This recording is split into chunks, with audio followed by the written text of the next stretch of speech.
करुणा उनकी, ये कृपा उनकी है। कुछ भी हो जाए, यह बद्रिक आश्रम तो हमारा होना चाहिए। बाबा नारायण ने कहा, लक्ष्मी तू क्यों जिद करती है? इतना सुंदर बैकुंठ अपने पास में है, इतना सुंदर अष्ट बैकुंठ अपने पास में है, तू आखिर करेगी क्या? लक्ष्मी जी बोली, नहीं, करना और नहीं करने से मतलब नहीं, पर पृथ्वी पर मेरा भी एक धाम होना चाहिए। बनाओ। भगवान नारायण ने कहा, जिद पर अड़ गई, क्या करूं? भगवान बोले, चिंता मत कर, ये बद्रिक आश्रम तेरा होगा। और भगवान नारायण आज शिव जी के मंदिर के बाहर दरवाजा बंद था और दरवाजे की चौखट पर नारायण ने बालक का रूप ले लिया और छोटा सा रूप रखकर नारायण किलकारियां भर भर के रोने लगे, खूब रोए। इतने में अंदर आवाज गई शिव जी के पास में, तो भगवान भोलेनाथ जी तो कुछ नहीं बोले, पर पार्वती जी बोली। पार्वती जी ने कहा, प्रभु ना जाने कौन बालक रो रहा है, ना जाने किसकी मां यहां छोड़कर चली गई है, बच्चे को बेचारा रो रहा है। बाबा भोलेनाथ जी बोले, रोने पर मत जा, यहां बाजू में बैठी रहे। पार्वती जी बोली, प्रभु ना जाने किसका बच्चा है, अकेला है, मैं गोदी में ले लूं? भगवान भोलेनाथ जी बोले, गोदी में तो लेना ही मत, बिल्कुल भी मत लेना, क्योंकि जो औलाद गोदी आ जाती है पूरी जायदाद का हिस्सेदार बन जाती है। गोदी तो लेना ही मत। प्रभु आप लोगों को मालूम होगा ना, जिनके बच्चे नहीं होते तो वो गोदी लेते हैं, गोदी लेते तो जायदाद का हिस्सेदार हो गया। गोदी तो लेने ही मत। बाबा भोलेनाथ जी, पार्वती बोली, प्रभु आप इतने बड़े दयालु, इतने बड़े धर्मात्मा, भोलेनाथ, काशी विश्वनाथ, हे महाकाल, हे मेरे मल्लिकार्जुन, हे मेरे शिव, आप इतने धर्मात्मा, इतने पुण्यात्मा, और आज आप कैसी बात कर रहे हो, गोदी लेने के लिए मना कर रहे हो? बाबा भोलेनाथ जी बोले, मैं मना नहीं कर रहा, पर बात इतनी सी है कि किसको गोदी लेना चाहिए तुझे नहीं मालूम। पार्वती जी जिद में अड़ गई, छोटा सा बच्चा लेने में क्या जाता, इतना सा बच्चा थोड़ी ना कह रहा है कि मुझे पूरी जायदाद दे दो। भगवान भोलेनाथ जी ने खूब समझाया, पार्वती तो बहुत भोली है। पार्वती जी बोली, मैं तो गोदी लूंगी, और नारायण को माता पार्वती ने गोदी में उठा लिया, अंदर लेकर आ गई। अंदर लेकर आई, अब 33 करोड़ देवी देवता में केवल एक देवी देवता है, वो शिव और पार्वती, जो प्रतिदिन शाम के समय पर भ्रमण पे निकलते हैं। प्रतिदिन जैसी 4 बजे शाम की और 7 बजे से 4 से 7 बजे के बीच में शंकर और पार्वती के भ्रमण का समय है। भ्रमण का समय दोनों। अच्छा, इनको देख के लोग, जितने देवी देवता ना, इनके भी हृदय में थोड़ा कछोटपन तो आता है। जैसे कोई घूमने, तुम्हारा दोस्त हो, अपनी पत्नी को लेकर रोज घूमने जाए ना, तो पत्नी एक दिन पड़ोसी की पत्नी कही दे, उसको देख लो, वो रोज घुमाने ले जाए स्कूटर पे बिठा के, और एक तुम फुर्सत ही नहीं कमाने से। अच्छा, होती कि नहीं होती? ईमानदारी से बोलो, आती ना है? वो तुरंत ले गए, और तुम देखो, हम तो इतनी बार के, तुम कभी नहीं लेके जाते। अच्छा, भगवान शंकर और पार्वती को देख के भी नारायण और लक्ष्मी के बीच में बहुत विवाद होता है। देख लो, लक्ष्मी एक बार नारायण जी से बोली, वो देखो शाम हुई और चल दी है, और तुम तो कभी लेके जाते ही नहीं हो। भगवान नारायण बोले, मैं तो लेके चले जाऊं, ले जाने में दिक्कत नहीं है, पर तेरे संग में इतना प्रपंचा है कि तू 2 घंटे में तो तैयार हो, और तैयार हो तो यहाँ का ताला लगा, वहां की चाबी लगा, तो मुझे एक बात बताओ, फिर ये दोनों कैसे निकल जाते हैं? इतने में नारायण बोले, उनके यहाँ कोई प्रपंचा नहीं, कैलाश पे रहते, शमशान में रहते, अलमारी भी नहीं उनकी यहाँ, कि ताला चाबी लगाना पड़े, और उनके घर में तो कहीं का घुस भी नहीं सकता, क्योंकि बब्बा बैठा, घुसेगा। जिसके पास ज्यादा माल, चिंता उसको, ताला चाबी वो लगाए, घूमने वो नहीं जाए, और जिसके पास कुछ है ही नहीं, वो तो गाड़ी उठाए, बैठ पीछे, वो जा, है ही नहीं तो चलो, रखे करोगे क्या? चिंता उसको जिसके पास। अब भोलेनाथ जी तो बेफिक्र, काय की चिंता उनको? कुछ है उनके पास दमदार चीज? नहीं, कुछ हो तो बताओ। गले में सांप, रुद्राक्ष की माला, भस्मी रपेटे हुए, वो भी शमशान की, और घर में जाके देखो तो कुछ भी नहीं। पार्वती जी बोलती, कल क्या बनाएंगे? तो क्या कल दूसरी चीज आ जाएगी? तू तो आज खाक हुआ ना, चित करो। और एक अपन तिरुपति गए, वहां से भी लड्डू ज्यादा लिया है, वो भी फ्रिज में रखे, संभाल के। अच्छा देने का मन भी नहीं कर रहा, इतने लड्डू रखे पर देने का मन नहीं, न सास खा रही न बहू खा रही। आखिरी में जब उसमें घी की बदबू आने लगी तब जाकर बर्तन वाली को, झाड़ू वाली को दिया। आज के जमाने में झाड़ू वाली बर्तन वाली इतनी होशियार, तुम्हारे यहां से ले गई नली में पटक के हिला है, काय को खा रही, देने का मन नहीं करे, अच्छा रखा रहे तो नहीं देता मने। होता है व्यक्ति के जीवन में। सबसे बड़ी बात, सबसे पहली रोटी घर में किसकी बनती है? गाय की। पर गाय के मुंह में जाती है कि सबसे पहले? नहीं, पहले बनेगी, बन के डब्बे पे धरी रहेगी, डब्बे पे से उठी फ्रिज पे पड़ी, फ्रिज पे से उठी अलमारी पे पड़ी, अलमारी पे से उठी ओटला पे पड़ी। शाम के 4 बजे गाय आई तब उसके मुंह में गई, तब तक रोटी में चींटी पड़ गई, पानी पड़ गया, कल्ली ठट हो गई और रोटी गल गई, बेकार हो गई। उसी तरह हमने अपना जीवन बनाया, बचपन अच्छा था भगवान को नहीं दिया, जवानी अच्छी थी भोलेनाथ को नहीं दी, अधेड़ी अच्छी थी भोलेनाथ को नहीं दी। जब रोटी गल गई, सड़ गई, पूरा बुढ़ापा आ गया, आंख से दिखाई नहीं दे, मुंडा से खाता नहीं बने, कानों से सुनाई नहीं दे, पांवों से चलता नहीं बने, हाथ से कपती बने। अब बच्चों से के मारे सालासर भवन छोड़ दिया, अब कौन छोड़ेगा? अब कौन छोड़ेगा? हे भोले, हे भोले, कौन छोड़ेगा? पूरी गल गई, सड़ गई, क्या मतलब, क्या मतलब? इतने में माता पार्वती क्रोध में आकर बोली, अंदर जो भी हो दरवाजा खोलो नहीं तो मैं श्राप दे दूंगी। तब भगवान विष्णु और लक्ष्मी ने दरवाजा खोला, दरवाजे पर आकर बोले, भोलेनाथ, ये नगरी, ये बद्रिकाश्रम मेरी पत्नी पार्वती जी के सम्मुख में लक्ष्मी जी कहती हैं, मुझे और मेरे नारायण को बहुत भाया है, इसलिए यह बद्रिकाश्रम आप हमें दे दो। शंकर भगवान ने कहा ठीक है।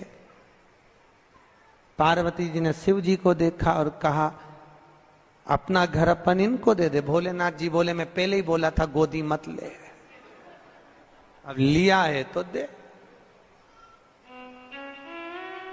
अच्छा, शिव जैसा दानी कहां होगा? सबसे पहली रामचरितमानस की रचना किसने करी थी?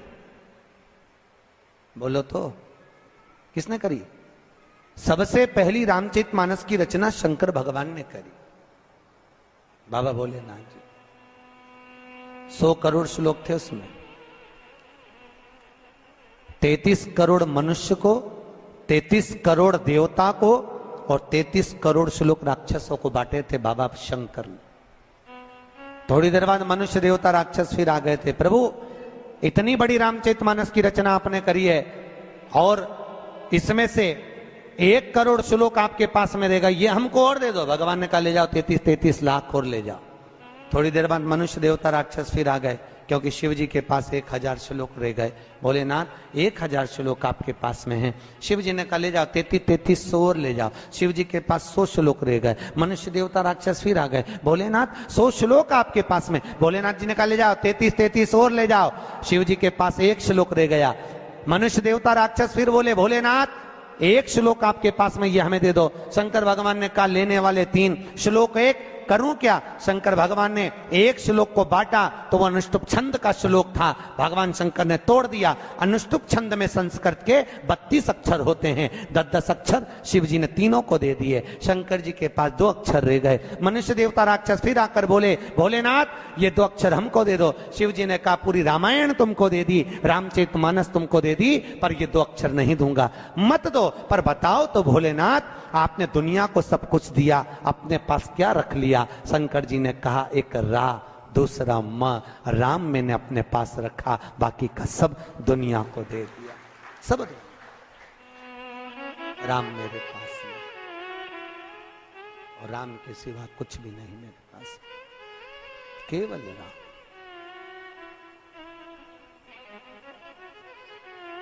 और एक अपन राम दूसरे को दे देते हैं, काम अपने पास रख लेते। सुबह सुबह जितने मिलेंगे ऐसे ही मिलेंगे, भैया राम राम, पूछो कहां जा रहा? काम पे जा रहा। राम तू धर ले, काम मैंने धर लिया।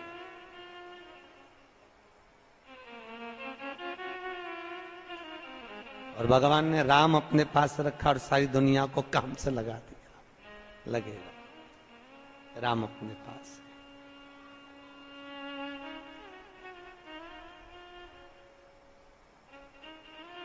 और आज नारायण बोले ये बद्रिकाश्रम हमें दे दो, शिवजी बोले ले लो, मना नहीं है। पार्वती जी ने शिवजी को देखा, भोलेनाथ जी बोले मत घबरा, क्यों चिंता करती है, अपन तो शमशान के रहने वाले, कैलाश पे रहने वाले, अपने को घर की जरूरत क्या है। प्रभु फिर कहां रहेंगे? शंकर भगवान बोले ये किसने ले लिया तो दुनिया थोड़ी ना कम पड़ गई, चल अपन केदारनाथ पर रहेंगे। बद्रिकाश्रम नारायण को दे दिया, केदारनाथ पे जाकर शिवजी रहने लगे। भले रह लो। तो किसका था बद्रीनाथ? अरे बोलो तो शिव जी। भले तुम जाके वहां नारायण नारायण करो, बद्रिकाश्रम भगवान की जय बोलो, बद्री नारायण की जय बोलो, पर आज भी प्रमाण है बद्रीनाथ में अगर 41 दाने चने की दाल के पीले कपड़े में बांधकर जो शंकर भगवान के 41 बार नाम लेकर बद्रिकाश्रम को चढ़ाता है, आज भी उसकी मनोकामना पूरी हो जाती है। इसलिए बद्री नारायण में चने की दाल चढ़ती है। क्या चढ़ती है? चढ़ाई कि नहीं चढ़ाई? कभी गए हो आप लोग बद्रिकाश्रम? गए? कौन कौन गए? जरा हाथ उठाओ। गए हो? चने की दाल चढ़ाई है वहां पर? ये देखो सब माताएं जानती है चने की दाल वहां चढ़ती है। क्यों चढ़ती है किसी को नहीं मालूम, पर उसका कारण यह शिव महापुराण में लिखा कि बद्रिकाश्रम में चने की दाल शंकर भगवान का नाम लेकर चढ़ाई जाती है। क्यों? क्योंकि जब जैसे दादी को स्वर्ण सीढ़ी चढ़ाते हैं, देखा स्वर्ण सीढ़ी चढ़ाते हैं तो चने की दाल बर्तन में भरते हैं, फिर उस पर सोने की सीढ़ी रखते हैं, तब वो स्वर्ण सीढ़ी चढ़ती है। उसी तरह जब हम किसी बच्चे को गोदी लेते हैं और उसको कोई दान देते हैं, अपना मकान अपनी जायदाद जब उसके नाम लिखते हैं, तो बच्चे को जब गोदी लिया जाता है तो सामने थाली में चने की दाल भरी जाती है। नामकरण संस्कार जब बच्चे का किया जाता है तो सामने थाली में चने की दाल रखी जाती है। क्यों? चने की दाल जब हम दान करते हैं तो स्वर्ण के बराबर दान का, प्रॉपर्टी के बराबर दान का लाभ जीव को प्राप्त होता है। आज भी नारायण के मंदिर में बद्रिकाश्रम में 41 दाने चने की दाल के देने पर, अब कोई 41 तो गिनता नहीं इसलिए पोटली में बांध कर ले जाता है, जितने हैं दे दो। शिव का नाम समर्पित कर दिया। हर हर भगवान शिव का नाम लेकर बद्रिकाश्रम में चने की दाल का दान। अच्छा, इसलिए केदारनाथ में जपा जाता है नारायण नारायण और बद्रिकाश्रम में जपा जाता है ओम नमः शिवाय। दोनों जगह विपरीत दशा है। केदारनाथ जी में क्या जपना चाहिए? श्रीमन नारायण, ओम नमो भगवते वासुदेवाय, श्री कृष्ण शरणम मम। ऐसे केदारनाथ जी में बैठकर भगवान का नाम का जाप करना चाहिए। और बद्रिकाश्रम में जब भी जाओ तो मुख से ओम नमः शिवाय, ओम नमः शिवाय। जैसे व्यक्ति का कोई काम नहीं हो रहा हो, बहुत दिन से लगे, बहुत समय से लगे, ये काम हो ही नहीं रहा, तो शंकर जी का नाम को उल्टा कर कर जपना चालू कर दो।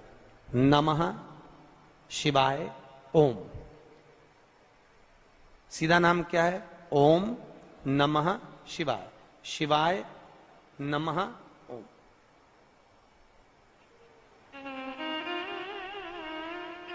जब उल्टा नाम व्यक्ति जपना चालू कर देता है, जिस बच्चे के, बच्ची का, जिसका भी विवाह नहीं हो रहा हो, कोई काम नहीं हो रहा हो, कोई सीए की पढ़ाई कर रहा है और एग्जाम में निकल ही नहीं रहा, 3-3 4-4 बार बैठ गया, पास ही नहीं हो रहा, उस बच्चे को बोल दो बस सुबह उठते से ही शिवाय नमः ओम बोलना चालू कर दे, एक ही बार में सिया पास ले।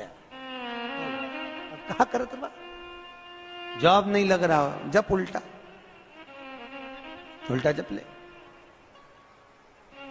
ये उसी में का हाल है। जैसे किसी व्यक्ति से अपने को पैसा लेना और दे नहीं रहा, क्या करना है? सूर्य नारायण भगवान को अर्घ दो। तो 21 दाने लाल मिर्ची के जो दाने होते हैं, देखें लाल मिर्ची के अंदर दाने होते हैं, उसके 21 दाने निकालकर पानी में डाल दो और पानी में डालकर उसी जल से सूर्य को अर्घ दे दो। उस व्यक्ति का नाम लेकर जिससे पैसा लेना है, हाथ जोड़कर देने आता है, तुरंत 3 महीने के अंदर पैसा लौटा दे, हाथ जोड़कर। ये सूर्य को अर्घ देने पर मात्र व्यक्ति दौड़कर पैसा देने आता हो, कितना भी हो, रहने नहीं देता प्रचंड। शिव के सिवा दुनिया में कोई दानी नहीं, शंकर जैसा कोई दानी नहीं हो सकता।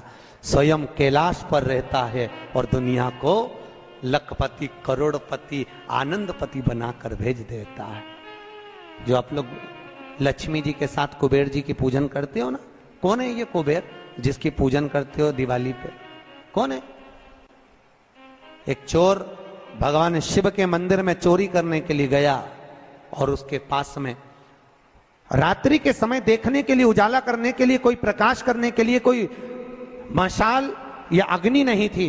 उसने शंकर जी के मंदिर का त्रिशूल उठाया, अपने कंधे का पिछोड़ा उठाया, उसको लपेट कर उसमें दिए से आग लगाकर त्रिशूल से चारों तरफ घुमा घुमा कर उजाला कर कर देखने लगा। जैसे ही देखा वैसे ही मेरे शंकर प्रकट हो गए और शिव जी प्रकट होकर बोले, मांग तुझे क्या चाहिए? भोलेनाथ मैं तो चोर हूं, चोरी करने आया था, मेरे परिवार का भरण पोषण करना है।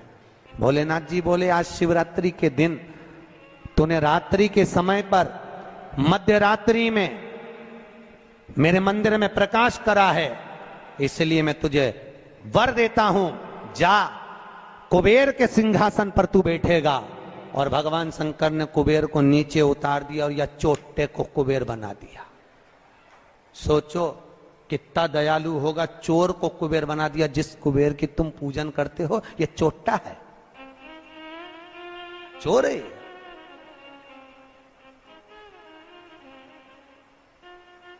और यही कुबेर जब खूब धनपति बन गया, खूब अपार धन आ गया, तो इसने पूरे 33 करोड़ देवी देवताओं को निमंत्रण करने बुला लिया। आओ साहब हमारे यहाँ आकर भोजन करो। क्यों? सबको दिखाने के लिए हमारे यहाँ का राज सत्ता तो देखो कितनी है। अब वो चोर को कुबेर बना दिया, सबको बुलाया, सबको। और शंकर जी को बुलाना भूल गया। इतने में देवऋषि नारद जी वहीं से आ गए। नारद जी ने कहा, क्या बात है कुबेर जी? कुबेर जी बोले, आज हमारे यहाँ भोजन है, कल आप भी आना, बड़े प्रेम से पाना। नारद जी बोले, हम तो पालेंगे, पर ये तो बता चोटे, तेरे को जिसने कुबेर बनाया उसको बुलाया? कि महाराज मैं उसको भूल गया। होता है, दुनिया के लोगों की रीति है। जब व्यक्ति जिसके माध्यम से आगे बढ़ जाता है, बढ़ते चले गया, धनपति हो गया, सब कुछ बना लिया, पर जिसके पूंजी से, जिसके धन से, जिसकी संपदा से, जिसके आशीर्वाद से व्यक्ति आगे बढ़ता है, उसको व्यक्ति भूल जाता है। बस उसी को भूला, उसी को। बाबा कुबेर जी ने कहा मैं तो भूल गया, अब क्या करूं? नारद जी ने कहा जाओ विनती करो। नारद जी ने जैसे ही कहा कुबेर दौड़ कर गया भोलेनाथ जी के पास में, हर हर। भोलेनाथ जी ने पूछा, बोलो क्या बात है? इतने में कुबेर बोला, प्रभु मेरे से गलती हो गई, मैं आपको निमंत्रण देना भूल गया। शंकर जी बोले, कोई बात नहीं, देखो ये बड़ी बड़ी पार्टियां तो मैं तो वैसे भी अटेंड नहीं करता भैया, इतनी बड़ी बड़ी पार्टी मैं अटेंड नहीं कर सकता, तो कौन अटेंड करेगा? इतने में भगवान भोलेनाथ जी बोले, मेरा जो छोटा बेटा है गणेश, वो अटेंड करेगा। इतने में कुबेर बोला, प्रभु वो इतना सा तो रखा है, क्या खाएगा? इतना तो केना था। शंकर भगवान को हंसी आ गई, इसीलिए तो उसको अटेंड करने भेज रहा हूं, इसीलिए उसको भेज। वो क्या खाएगा? बाबा भोलेनाथ जी बोले, अब तो इस समय बताएगा कितना खाता है। कार्तिकेय जी को गुस्सा आ गया। कार्तिकेय जी ने अंदर माता पार्वती से कहा, माँ। माता पार्वती जी ने पूछा, क्या बात है? माँ घर का बड़ा बेटा कौन है? भगवान पार्वती जी ने कहा, कार्तिकेय तू। जब बड़ा बेटा मैं हूं तो सबसे पहले पार्टी अटेंड करने का हक किसका? तेरा।